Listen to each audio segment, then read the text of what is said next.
Salam, əziz tamaşaçılar və izləyicilər. Bir ailə haqqında sizə danışmaq istəyirik. Hərbiçilər ailəsi. Bu ailə Cəlilabad rayonu Əlqasımlı kəndində anadan olmuş və böyüyüb boya başa çatmış Zeynalovlar ailəsidir. 5 oğul, 1 nəvə. 5 oğul kəndin hörmətli seyidlərindən olan Mir Hüseyin ağanın oğlanları. Mir Tağı Zeynalov,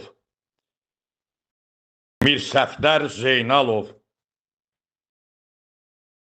Mir Cəlal Zeynalov,